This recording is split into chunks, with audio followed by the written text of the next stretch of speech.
할렐루야. 시편 139편 1절에서 10절까지 본문 말씀 가지고 하나님을 만난 사람이란 제목으로 말씀을 함께 나눌 때에 큰 은혜의 시간이 되시기를 주의 이름으로 축원합니다.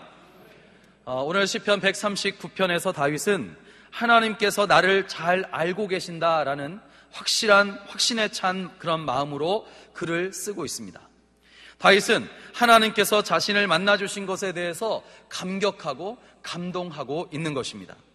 그리고 동시에 우리를 향하여서 여러분은 하나님을 만났습니까? 하나님이 여러분을 잘 알고 계십니까?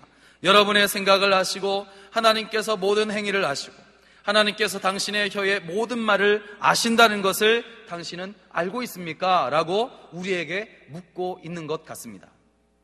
하나님은 우리의 생각을 아시고 우리의 행위를 아시고 혀의 말을 아실 뿐만이 아니라 하늘에 올라갈지라도 거기 계시며 스월의 자리를 펼지라도 그곳에 계신 분이 바로 우리 하나님이신 줄로 믿습니다.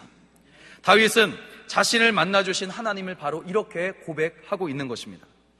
정말 다윗은 하나님께서 자신을 만나주신 것에 대해서 확신을 가지고 노래하고 있는 것이에요. 그러면 우리가 얼마나 하나님께서 우리를 만나주시고 있는 것에 대해서 확신하며 살아가고 있느냐 이 말씀입니다. 만남이라는 말이 성립되려면 만나는 대상이 분명해야 되고 또 만난 후에는 어떤 결과가 나타나는지를 잘 관찰을 해야 합니다.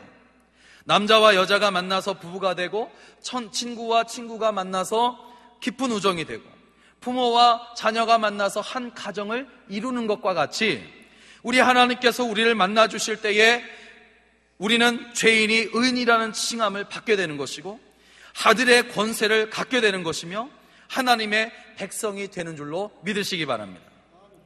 그러므로 우리는 하나님을 만나야 합니다. 따라서 합니다. 하나님을 만나야 한다. 할렐루야. 그리고 만나주신 것에 확신을 가져야 되고 만난 이후의 모습을 우리는 항상 기대하고 관찰해야 합니다. 시편 139편에서 하나님께서 다윗을 만나주셨을 때에 그가 확신에 찬 마음으로 고백한 것처럼 오늘 말씀을 듣는 중에 하나님께서 우리를 만나주신 것에 대해서 확신에 찬 고백을 하게 되시기를 주님의 이름으로 축원합니다. 그러면 어떻게 하나님께서 우리를 만나주신 것에 대해서 우리가 확신을 가질 수가 있느냐라는 말씀입니다. 다윗은 우리에게 하나님을 만난 사람에게는 세상이 줄 수도 없고 세상이 알 수도 없는 그런 세 가지의 아주 독특한 특징, 독특한 모습이 있다고 우리에게 알려주고 있습니다. 오늘 저와 여러분이 하나님을 만났는지 아니면 만나지 못했는지 다윗의 생생한 음성을 통해서 오늘 이 시간에 확인할 수 있게 되시기를 바랍니다. 만약 아직도 하나님을 만나지 못했다면 오늘 말씀을 듣다가 다윗처럼 하나님을 만나는 대전환의 시간이 되시기를 주의 이름으로 축원합니다. 오늘 다윗은 하나님을 만난 사람에게 나타나는 세 가지 아주 독특한 특징을 우리에게 알려주고 있는데 첫째로 따라서 합니다. 하나님을 만난 사람은 죄인임을 고백한다. 할렐루야. 그럼 하나님을 만난 사람에게 있어서 첫 번째로 드러나는 그 독특한 특징은 뭐냐면 하나님 앞에서 우리는 죄인이라고 고백한다는 사실이에요. 우리를 만나주신 하나님이 어떤 분이신가를 알게 된다면 우리는 하나님 앞에 감히 설 수 없는 죄인임을 깨닫게 됩니다.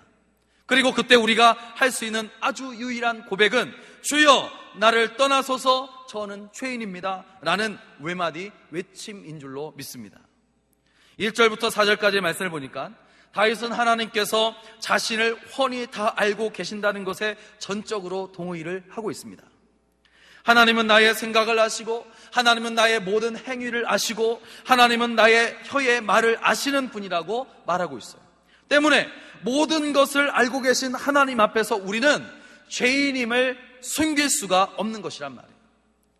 누가복음 5장을 보면 베드로가 밤새도록 고기를 잡고자 하였지만 한 마리도 잡지 못하고 빈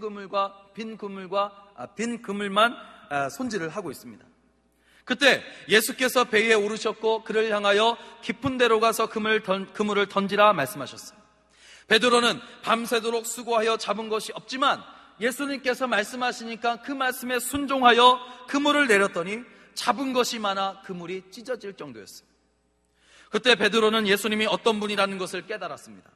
베테랑 어부인 베드로가 밤새도록 찾아 헤매었던 그 고기를 단번에 찾으셨던 우리 예수님이신데 자신이 죄인이라는 것을 모를 리가 없다는 사실을 깨달은 것이에요.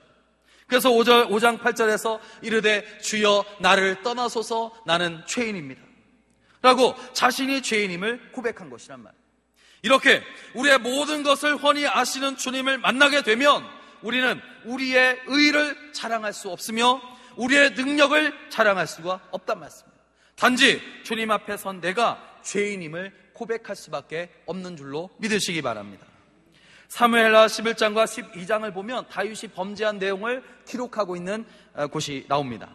다윗은 이스라엘의 모든 왕들보다 정직하고 하나님을 경외했던 그런 왕이었어요. 그렇지만 그 역시 하나님 앞에서 죄인이었습니다.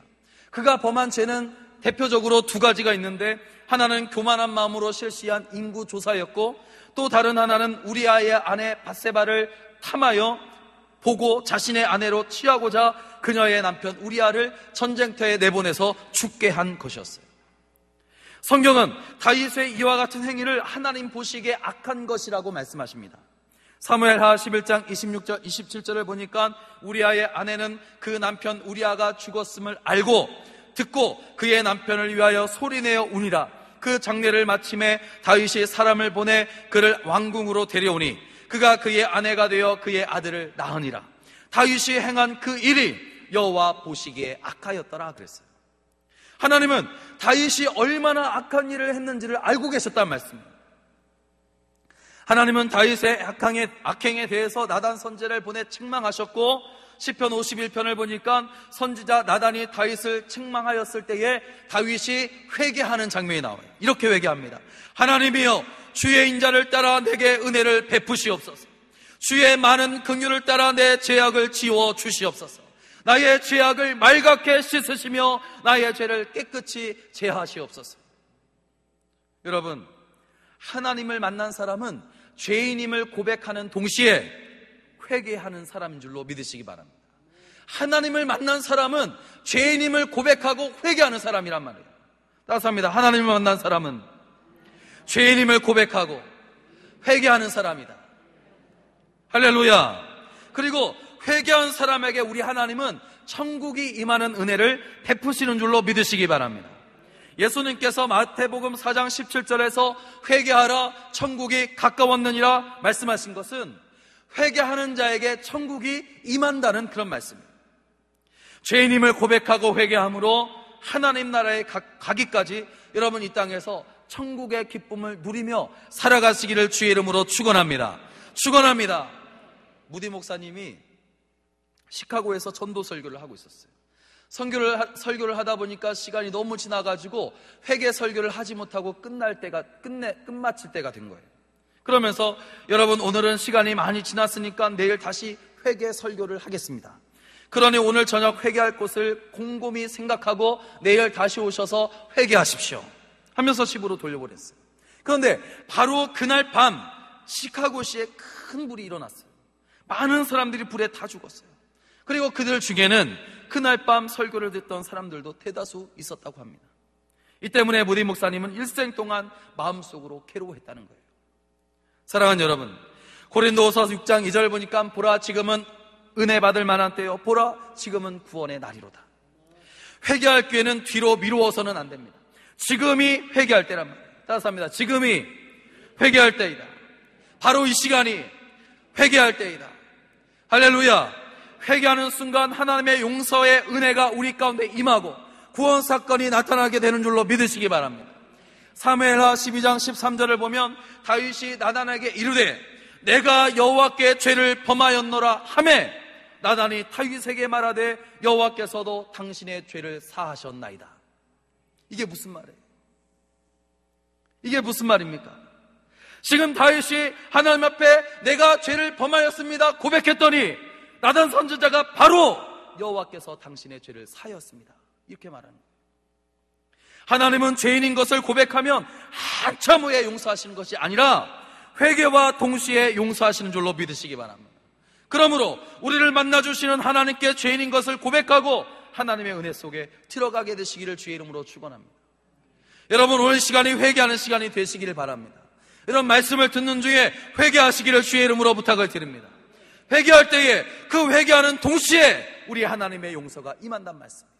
그러므로 오늘 말씀을 듣는 중에 회개함으로 용서받는 시간이 되시기를 주의 이름으로 간절히 축원합니다. 축원합니다.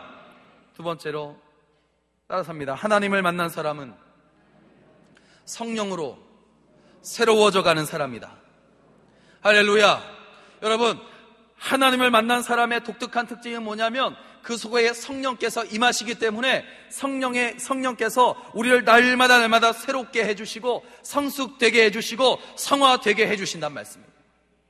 7절에서 다윗은 내가 주의 영을 떠나 어디로 가며 주의 앞에서 어디로 피하나이까. 다윗의 가슴에는 성령으로 충만했습니다. 그의 인생 속에 성령이 아니고서는 움직이지 않았단 말이에요. 성령이 아니고서는 살 수가 없다고 고백하는 것이에요.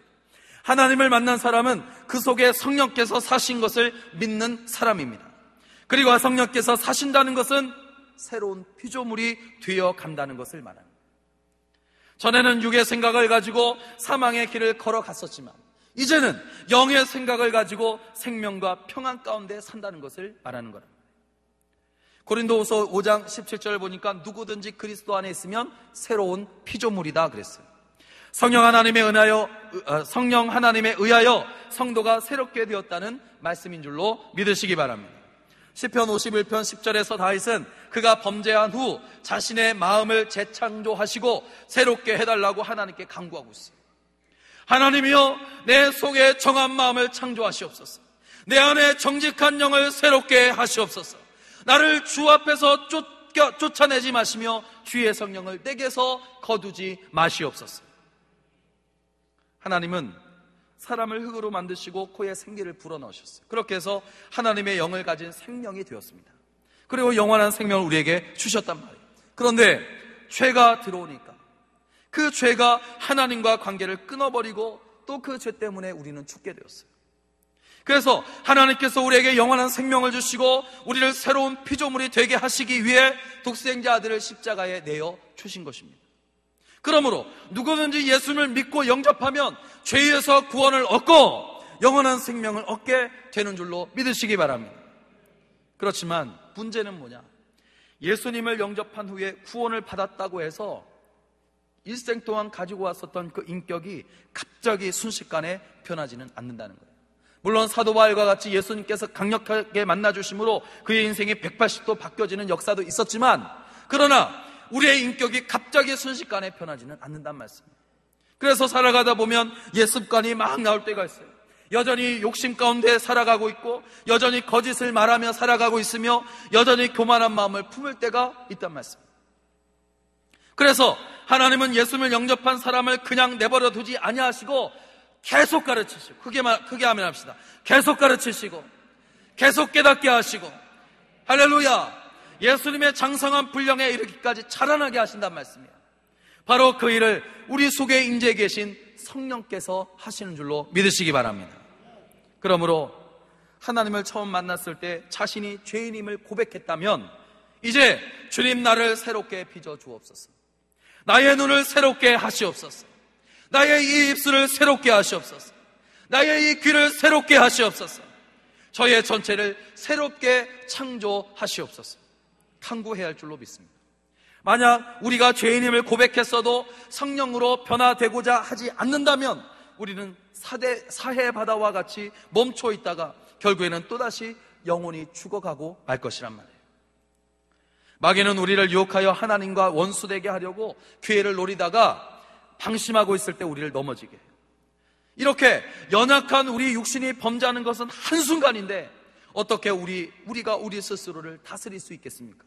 그러므로 성령 하나님, 오늘 이 시간 저를 새롭게 변화시켜 주시옵소서. 저는 할 수 없습니다. 성령께서 나를 붙잡아 주시옵소서. 기도할 때에 우리 하나님께서, 우리 속에 임재해 계신 성령께서 우리를 날마다 새롭게 변화시켜 주실 줄로 믿으시기 바랍니다. 어떤 권사님이 위암 말기로 죽을 날이 다가왔어요. 목사님이 신방을 갔어요. 기도를 하고는 하실 말씀이 있으면 말하라고 해요. 권사님은 이렇게 말합니다. 목사님, 저는 죽고 싶지 않습니다. 죽는 것이 너무 두렵습니다. 죽는 것이 너무 무섭습니다. 하나님께서 살려주시면 하나님의 일에 남은 일생을 헌신하겠습니다. 제발 저를 살려주십시오. 너무 무서운 거예요. 그러면서 자신의 아버지에 대해서 이야기합니다. 제가 결혼할 때에 아버지는 결혼을 반대했어요. 그래서 아내와 함께 집을 나왔으며 그 이후에 30년 동안이나 아버지께 연락을 끊고 살았습니다. 저는 아버지를 아직도 용서하지 못했습니다. 권사님의 말을 듣고 있었던 목사님은 말씀하는 거예요. 권사님, 꼭 아버님께 연락하십시오. 아버님을 만나야 합니다. 한 후에 교회로 돌아왔어요. 2주가 지난 후에 다시 권사님을 찾아갔습니다. 그때 권사님이 말합니다. 목사님, 이제 죽을 수가 있게 되었습니다. 이제 마음이 편합니다. 이제 죽을 준비가 되었습니다. 저를 위해 기도해 주십시오 하는 것이에요. 권사님은 그 2주 안에 아버지에게 연락을 했고 또 아버지가 다녀간 것이에요. 성령께서 이 권사님의 마음을 만져주신 것입니다. 30년이 넘도록 아버지를 용서하지 못한 이 한 사람의 그 멈추었던 그 마음을 성령께서 만져주셨을 때에 마지막 순간에 그가 회개하고 용서하게 하시는 하나님을 진심으로 만날 수 있었던 것이에요. 하나님 앞에 당당히 설 수 있다고 그가 고백할 수 있었던 것이에요. 사랑하는 여러분, 하나님을 만났습니까? 성령님의 새롭게 하심으로 여러분의 생각과 행동과 말하는 것이 달라졌다면 하나님을 만난 것이에요. 하나님께 자신이 죄인임을 고백하는 사람은 더 이상 죄 속에 있는 것을 좋아하지 않는데, 그 이유는 예수님을 믿고 영접했을 때에 받은 성령께서 그 사람으로 하여금 계속해서 새로워질 것을 요구하시고 도우시기 때문입니다. 아직도 하나님과의 만남에 대한 확신이 없는 분이 계신다면 성령님의 요구에 오늘 이 시간 순종하시기를 바랍니다. 그래서 날마다 새로워지는 것을 경험하게 되시기를 주의 이름으로 축원합니다. 축원합니다. 마지막으로 따스합니다. 하나님을 만난 사람은 보호와 인도하심을 믿는 사람이다. 할렐루야. 하나님을 만난 사람은 하나님께서 나를 보호해 주신다. 하나님께서 나를 인도해 주신다. 하나님께서 나를 지켜주신다. 내가 어려움을 당하고 고통을 당할지라도 두려워하지 않는 것은 우리 하나님께서 나를 붙잡아 주시기 때문이다. 우리 하나님께서 나를 지켜주시기 때문이다. 이렇게 믿는 사람, 그 사람이 바로 하나님을 만난 사람이란 말이에요. 다윗이 우리보다 뛰어난 이유가 무엇입니까? 그의 기도 속에서 하나님이 어떤 분임을 확실히 깨닫고 있기 때문에 뛰어난 사람이에요. 하나님은 모든 것을 아시고 모든 곳에 계시며 능치 못하는 것이 없다는 것을 그는 알았어요. 때문에 어느 곳에 있든지 강한 적으로부터 위협을 받고 있든지 어려움과 큰 고통 속에 있어도 주님의 보호와 인도를 그는 신뢰할 수 있었어요. 본문 9절을 보세요. 내가 새벽 날개를 치며 바다 끝에 가서 거할지라도 거기서도 주의 손이 나를 인도하시며 주의 오른손이 나를 붙드시리이다. 할렐루야. 우리 아멘 좀 크게 합시다. 할렐루야. 내가 새벽 날개를 치며 바다 끝에 가서 거할지라도 거기서도 주의 손이 나를 인도하시며 주의 오른손이 나를 붙드시리이다. 이 확신이 있어야 되지 않겠냐 이 말이에요. 11절에서는 흑암이 반드시 나를 덮고 나를 두른 빛은 밤이 되리라 할지라도 주에게는 흑암이 숨기지 못하며 밤이 낮과 같이 비추이나니 주에게는 흑암과 빛이 같음이니이다. 이런 확신이 있게 되시기를 주의 이름으로 축원합니다. 우리에게는 캄캄한 암흑과 같은 문제가 있을 수 있어요. 죽을 것만 같은 위급한 경우일지라도 그것이 주님께는 아무런 문제가 되지 않아요. 왜 그렇습니까? 주님은 모든 것을 아시며 보고 계시기 때문이에요. 여러분, 하나님을 만난 사람은 어떤 문제 앞에서도 심지어 사방의 우겨쌈을 당하여 조금도 움직일 수 없게 된 답답한 환경 속에서도 하나님의 보호와 인도하심을 확신하는 사람인 줄로 믿으시기 바랍니다. 고린도후서 4장 8절에 우리 크게 아멘합시다. 우리는 여러 가지로 환난을 당해도 공경에 빠지지 않으며 난처한 일을 당해도 절망에 빠지지 않으며 할렐루야. 시편 23편 4절에서 내가 비록 죽음의 그늘 골짜기를 다닐지라도 주께서 나와 함께 계시고 주의 지팡이와 막대기로 나를 위로해 주시니 내게는 두려움이 없나이다. 할렐루야. 그러므로 하나님을 만난 사람은 항상 주님의 보호와 인도를 확신하며 두려워하지 아니하고 절망하지 아니하고 포기하지 아니하고 오히려 평안하며 기뻐하고 출구하는 사람인 줄로 믿으시기 바랍니다. 식인종들에게 선교를 하려 떠났던 아셀트 선교사님이란 분이 계세요. 처음 선교지에 갔을 때 식인종을 대상으로 선교를 하려고 하니까 무서워서 그냥 집에 들어가가지고 문을 걸어 잠그고 못 나오는 거예요. 무서워서. 선교사로 갔는데도. 근데 그분이 선교 활동을 하는 중에 식인종들이 여러 번 그를 잡아먹으려고, 식인종이니까 밤에 집 가까이 침입하는 거예요.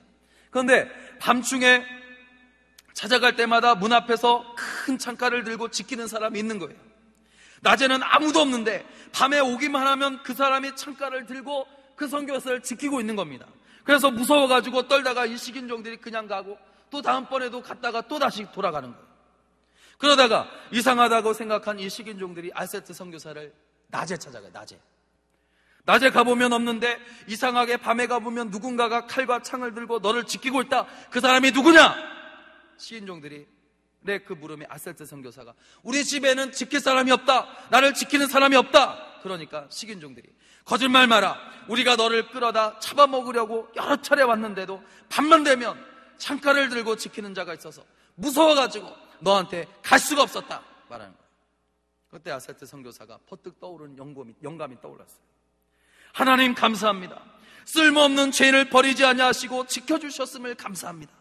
저를 지켜주신 하나님의 은혜를 깨닫지 못하고 지키는 자가 없다고 말했던 불신앙의 죄를 용서하시옵소서.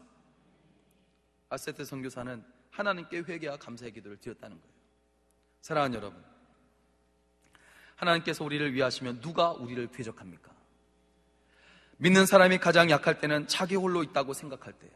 그렇지만 가장 강한 때는 나는 약하지만 하나님이 나를 위하시고 나와 함께 하신다고 믿을 때에 하나님을 만난 그 사람은 가장 강한 사람인 줄로 믿으시기 바랍니다. 다윗은 하나님을 만났습니다. 하나님을 만났기 때문에 자기 마음대로 생각하고 자기 마음대로 행동하고 자기 마음대로 말하며 살지 않았어요. 항상 자기를 살폈습니다. 그리고 하나님의 뜻을 살폈어요.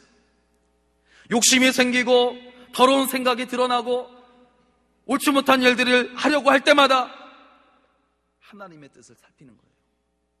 하나님 앞에서 정직한 삶을 살았던 다윗과 같이 항상 죄인임을 솔직하게 고백하고 성령으로 날마다 새로워져 가고 하나님께서 언제나 보호하시고 인도하시고 있다는 것을 믿으며 사는 하나님의 사람이 다 되시기를 주의 이름으로 간절히 축원합니다. 기도하겠습니다.